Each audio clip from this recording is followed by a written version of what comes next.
ou desvincular, desconectar, ou desconectar certos absurdos, citado, criado, pronunciado, ministrado por alguns, mas aqui esclarecer também a existência de certas rivalidades existentes entre determinados teólogos que se diferem uma questão da outra, sendo que são assuntos que não têm interferência na realidade soteriológica, ou seja, assuntos que não interferem na salvação daquele que se converter. Então, não tem porquê, por conta de assuntos, se tornar rivais, inimigos, entrar em debate, em conflito. Em conflito, não. Precisamos entender simplesmente aquilo que a palavra nos faz ciente. Só que, por outro lado, é percebível que é possível, é preciso que haja muito cuidado com a soteriologia desertada por alguns. Por outro lado, é preciso que haja um certo cuidado com respeito àquilo que é pregado sobre a salvação. Soteriologia significa logia é estudo, tratado, ensino, e soteria é salvação, libertação.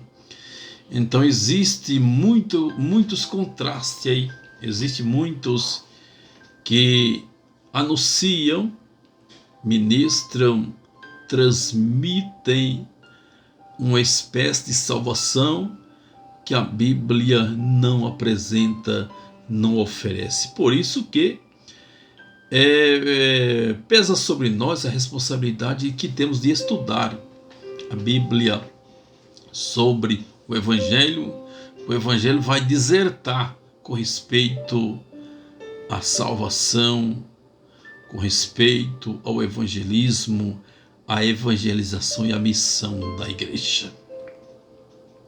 Perante isso, alguns ouvintes, de algum modo, se deixam levar por tais parcialidades, sendo implacavelmente dominados pela cegueira e pela rivalidade religiosa, tornam-se, assim, muitas vezes, um praticante de religiosidade extremista, ou às vezes aderindo a um evangelho sem renúncia.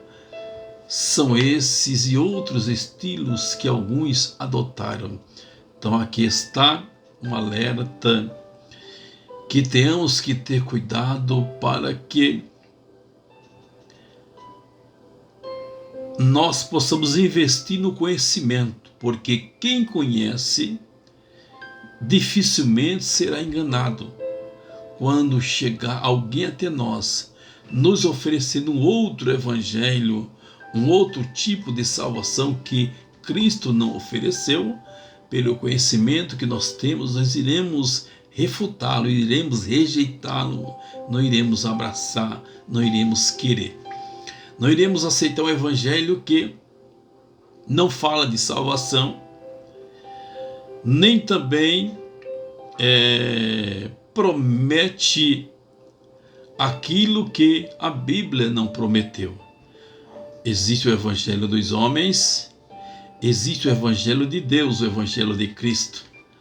Então por isso que é preciso nós conhecermos para não sermos ludibriados, não se tornarmos praticantes de religiosidade extremista, ou estamos aderindo a um evangelho que não exige de nós renúncia, que sejamos nova criatura, que se tornamos servos de Deus, guiados, regidos, direcionados pelo seu evangelho.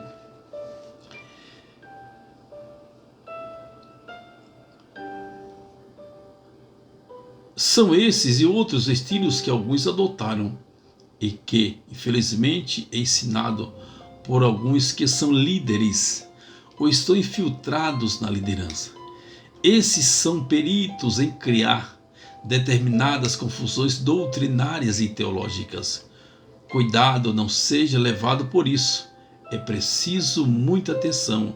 Sabemos que a única forma de se livrar é conhecendo a Bíblia e o que a mesma diz. Então, para que você não seja escravo, não seja enganado, ludibriado pelos falsificadores que se tornaram falsos, que estão inseridos na liderança, é preciso conhecer. Quando nós conhecemos, então nós não seremos iludidos, ludibriados por ninguém, porque nós conhecemos a Bíblia que possuímos, sabemos o que a mesma diz.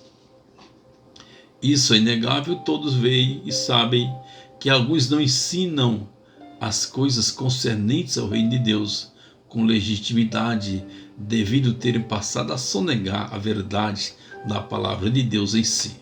Então isso não é algo escondido, estranho.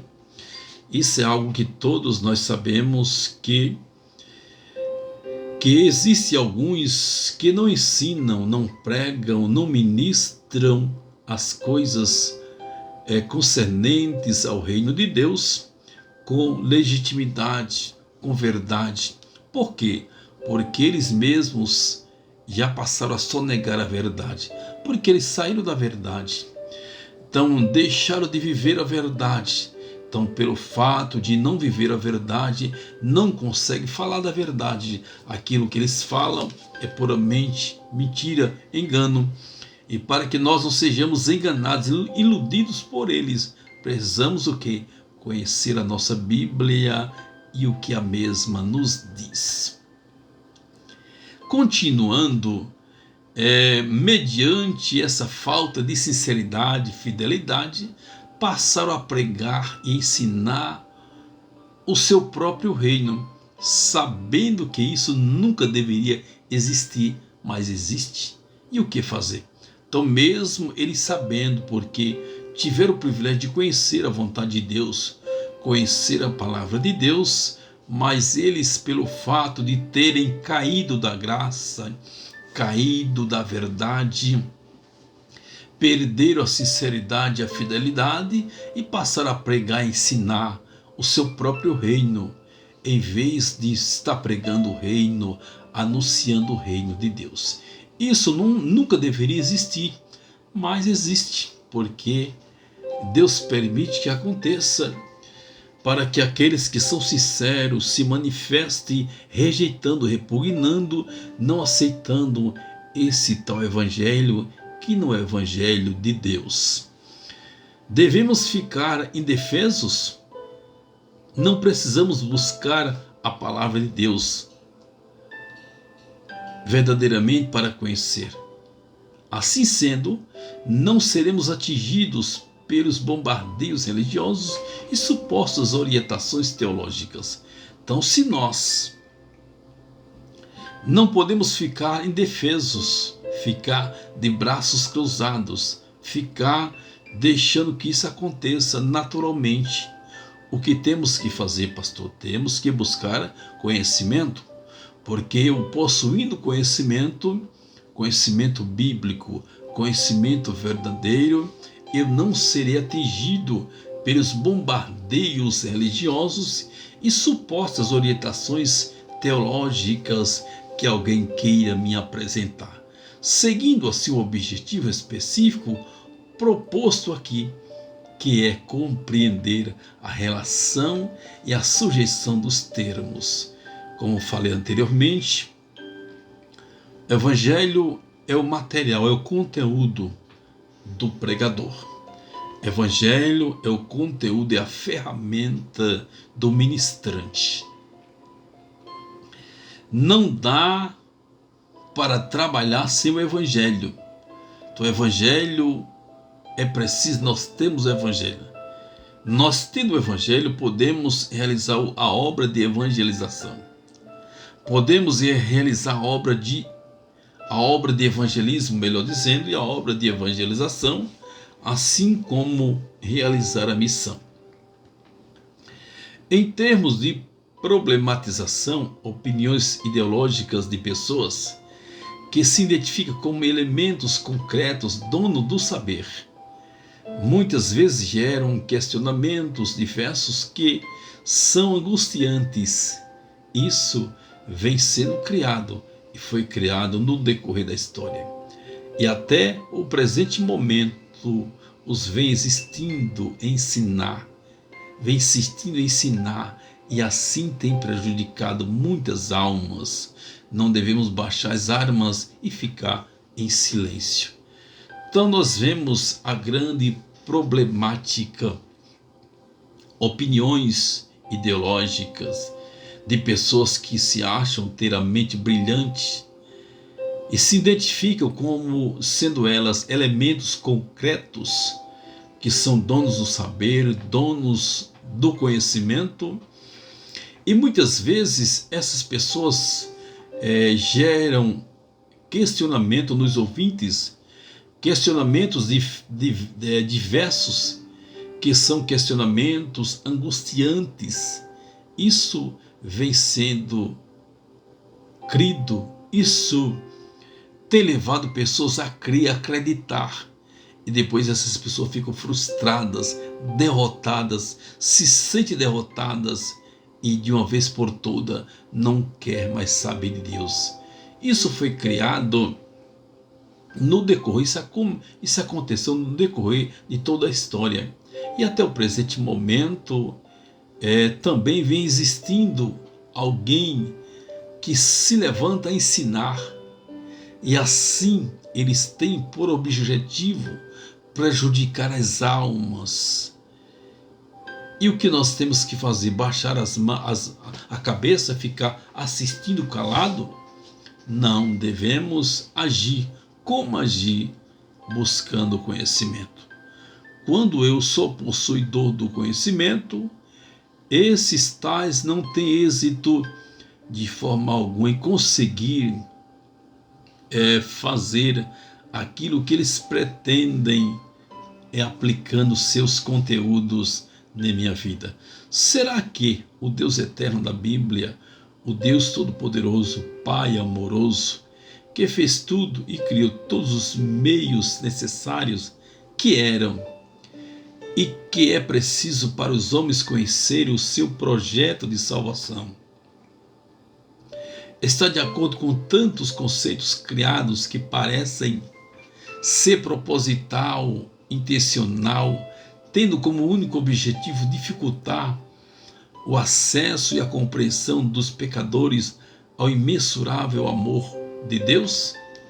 Será que o Deus da Bíblia, o Deus eterno, o Pai das misericórdias, o amoroso Pai que criou todas as coisas, que se propôs em nos fazer ciente que Ele é o Criador, e assim como criou todos os meios para que o ser humano tomasse conhecimento a respeito do seu amor, a respeito da sua bondade, a respeito da sua compaixão, e que Ele tem um projeto para com o ser humano, para com a humanidade, que é um projeto de salvação. Será que Ele está contente, está feliz, está alegre com esses propositários que aparecem de forma sagaz, de forma sorrateira, de formas proposital, trazendo um outro evangelho para ludibriar aqueles que estão no caminho querendo a salvação? Será que Deus está de acordo? Será que Deus está contente? Não. Mas todavia nós temos uma responsabilidade. Nós temos a consciência, sabemos o que temos que fazer. Então aquilo que eu preciso fazer, não é Deus que vai fazer por mim. Preciso eu buscar conhecimento para eu não ser enganado pela antiga serpente. Também é muito triste perceber a criação de barreiras e obstáculos que impuseram para dificultarem a anunciação do infinito amor de Deus, que é a pregação do Evangelho. Assim como existem aqueles que pregam outro evangelho, pregam um evangelho puramente terreno, um evangelho, como se diz, um evangelho barganha. Existem também aqueles que criaram barreiras, dificuldades, construíram muralhas, obstáculos, impuseram milhares de dificuldades para não haver anunciação do infinito amor de Deus. Existem aqueles que quer prender os crentes para não falar do amor, só fala se for com a sua autorização, com a sua delegação. Então vemos que tudo isso são barreiras para que o evangelho do reino, o evangelho verdadeiro, não chegue ao conhecimento do pecador. Sem falar que ainda existe aqueles que acham que a igreja é deles. De forma absurda, até se intitulam a minha igreja, como isso é triste, e como se isso fosse verdade. Existem aqueles que acham que a igreja é deles. Eles podem fazer o que quer com a igreja, pode tratar a igreja como eles bem querem. Só que a igreja não é deles, a igreja é de Jesus. A igreja não é de nenhum pastor. A Bíblia diz que os pastores foram dados à igreja, Efésios capítulo 4. A igreja não é de nenhum pastor, não é de nenhum líder. Nenhum líder está na autonomia de dizer a minha igreja, essa igreja é minha, porque a igreja é daquele que comprou. Quem foi que comprou a igreja? Jesus, lá na cruz do Calvário, entregando a sua própria vida para comprar a igreja. A igreja é dele e não é nossa, não é de homem algum. É assim, e assim criam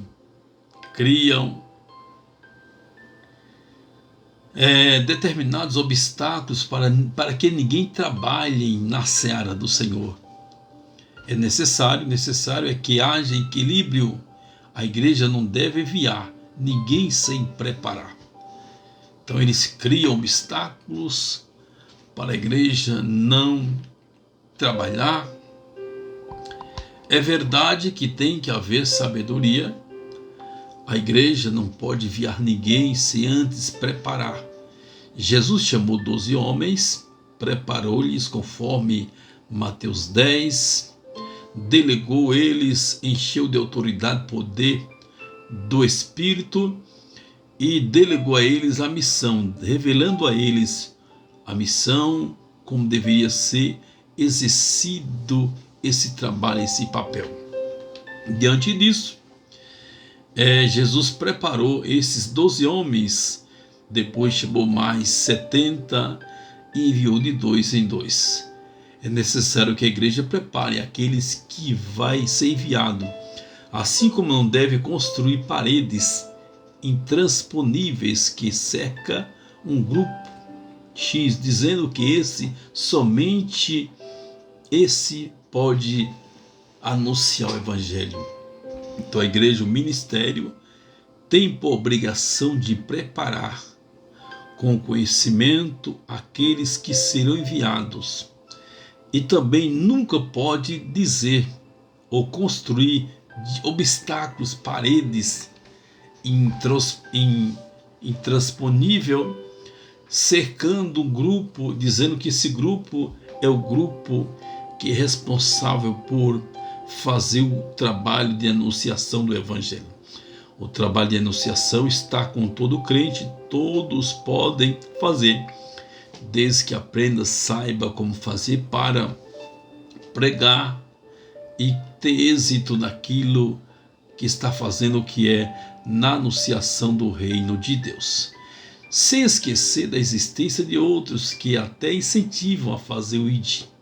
Porém, não se dão conta que o Mestre Jesus, primeiramente, os instruiu, capacitando com ensino e conhecimento para após propagar. Então vejam que Mateus capítulo 10, Jesus escolhe 12 homens e preparou esses homens. Existem certos líderes, existem alguns homens que eles já esqueceram da existência da forma de incentivar o povo a fazer o ID, mas contanto entendendo que primeiramente tem que preparar aqueles que hão de ser enviados para que eles possam propagar com conhecimento daquilo que está a falar. Realmente os discípulos foram, mas depois de saberem para onde irem, a quem se dirigirem e o que pregar. Então vejam que Jesus escolheu, nomeou 12 homens, conforme Mateus 10, deixou eles cientes para onde eles deveriam irem, a quem se dirigirem e o que pregar. Reconheço que, na verdade, estamos diante de um assunto que já foi muito comentado por alguns, mas isso não quer dizer que esteja esgotado. Então o assunto é muito vasto, porém não está, o assunto já foi muito comentado por muitos comentaristas, por muitos ensinadores, por muitos mestres, porém esse assunto não está ainda esgotado. Pois bem, não é possível falar sobre evangelismo sem que antes fale sobre o evangelho. Isso deve ser falado de forma bem definida, sem trocar nenhuma das suas devidas posições e funções. Acho que é justamente isso que ainda muitos não aprenderam. Nota-se muitas evidências no tocante que certos indivíduos não deixam que a Bíblia fale por si só. Então não dá para fazer um bom trabalho de evangelismo sem que antes tenha o evangelho. O evangelismo é um trabalho que é feito com aqueles que hão de ser enviados. Então eu vou ficar por aqui. Me aguarde, essa foi a nossa primeira aula. Na próxima aula estarei falando como se dá o processo do evangelismo, né? Do evangelismo. Então a Bíblia ela fala por si só, não nos dando o direito de subtrair ou acrescentar aquilo que ela está dizendo. Pretendo começar a falar sobre o evangelho, procurando ser bem claro e na sequência tratar sobre os demais. Então na próxima aula estou distinguindo sobre o evangelho. O que é o evangelho? O que é esse evangelho tão falado, tão comentado nos púlpitos das igrejas e muitos ainda não compreendem? Que Deus abençoe e aguarde na nossa segunda aula que estarei falando sobre isso. Fique na paz, Deus abençoe, em nome de Jesus.